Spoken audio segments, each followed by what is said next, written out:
I need to clarify something I made in a previous video. Recently, I made a video talking about what I learned from 2023 and some changes that I was going to put in place in 2024 due to projected expectations on returns. Okay?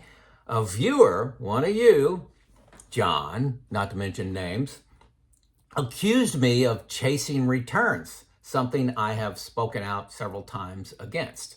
Well done, and I do read the comments. Okay, I'm able to keep up right now. So, hey, write me comments. If you got something, a topic. First of all, my name is Joe. I'm 59 years old, retired 5 years ago, trying to shine light on the path to your retirement by going through my retirement. Pre-retirement, maybe 5 years, the decision to retire, what things I went through financially, emotionally. Now, on the other side of that hump, 5 years, what's going on for me? So, right now, stop. Let's all take a second, hit like. If you've watched my videos, liked my videos, hit like on this one, hit subscribe.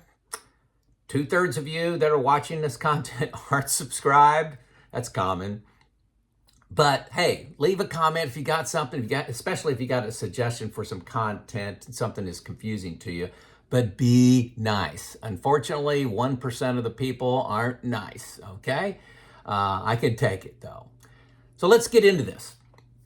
I think some definitions may make sense here in order to help with some confusion. Chasing returns. Chasing returns. When I mention chasing returns, I'm referring to stock funds, okay? For an example, say commodity stocks did great in 2022. They returned 25%, hypothetically. Well, do I shift my portfolio in the following year towards commodities and reduce my exposure to growth? Or reduce my exposure to small caps or REITs or something like that? That is chasing returns. There are several asset classes, large cap, developed markets, ex-US, emerging markets, high yield investments, cash, small cap, REITs, fixed income, and commodity are the ones I looked up. The same goes for sectors. There are sectors that you can chase, okay? Communication is a sector. Consumer discretionary, consumer staples, energy, financials, healthcare, industrials, materials, real estate, and utilities.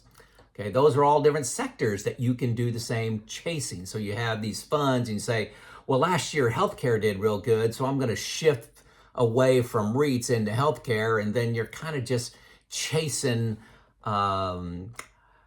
returns, and there's been a history of documented history of, whatever makes the most return this year may not necessarily be the following year. So I'm going to attach a link below. The first link you'll see is the asset class quilt. It's called a quilt. It's different colors, kind of looks like a quilt. Hopefully that makes sense internationally. I'll link it. It shows how the market leaders change year to year and why a diversified portfolio is best. Okay, so look for that. So I strongly resist making any changes to what I call bucket $3. My bucket 3 of money I need in 9 to 10 years. It's the first time I need to tap into that. All stock, I leave it alone. Okay, and I don't think I've made a change in 5 years of retirement. So I can understand how my comment around don't chase returns was misleading to you. My bucket 3 actually has a growth tilt to it.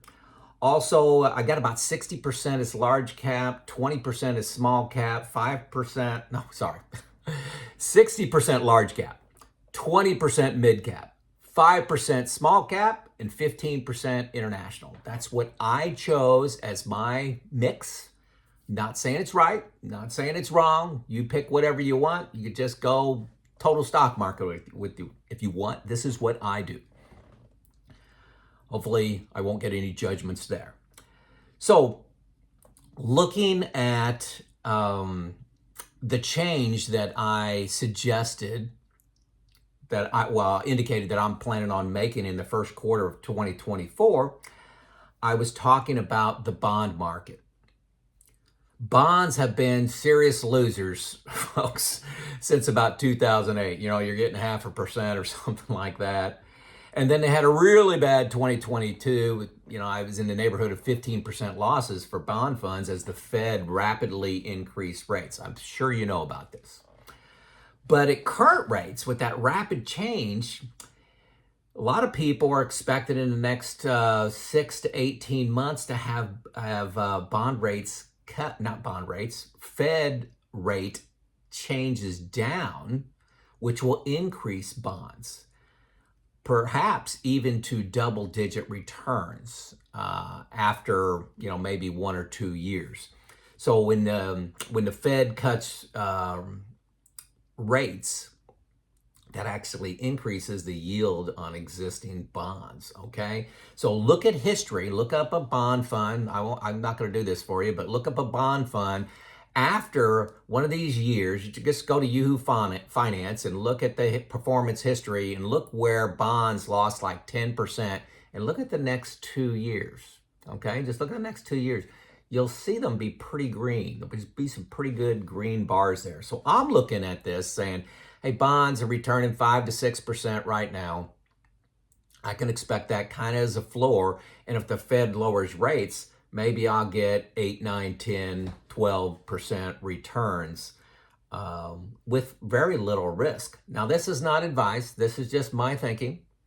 Lots of people are expecting this. You know, Google it, YouTube, search it. The risk feels pretty low to this, like maybe there's about a 5% floor of this. And, you know, maybe double-digit upside. No promises, no guarantees. Anything can happen. The Fed could increase rates and, you know, I go down 10, 15% again. My action is to take some of my maturing CDs, I-bonds, maybe some money market fund that I got, you know, earning around 5%. I may lock in a bond fund that I expect, you know, kind of like I said, a sort of a floor at around 5% and maybe some double-digit increase. Now, this is not going to be a huge part of my bucket one, but maybe, you know, 10%, 15% of my bucket one, I may lean in to get a little better return inside of this bucket one. These are short-term assets. This is money I need in the next 4 years. So I consider this different than traditional chasing returns.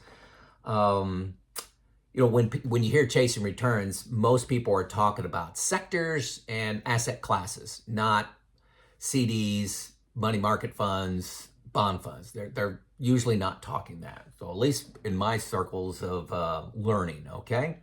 So that's hopefully that clarifies things a little bit. Let's see. Does this make sense to you? If not, hey, I'll try again. I think it does. In your bucket one, it's okay, I believe, for me, to chase the highest money market fund, to chase the highest CD, the bond fund. I think that inside of my really safe assets, I can do that. As long as I don't go 100%, I'm not going to do 100% anything. I'm going to diversify even inside of bucket one short-term money that I need. So hopefully this makes sense. Do you have any questions? Got any comments? Let me know. It's Joel.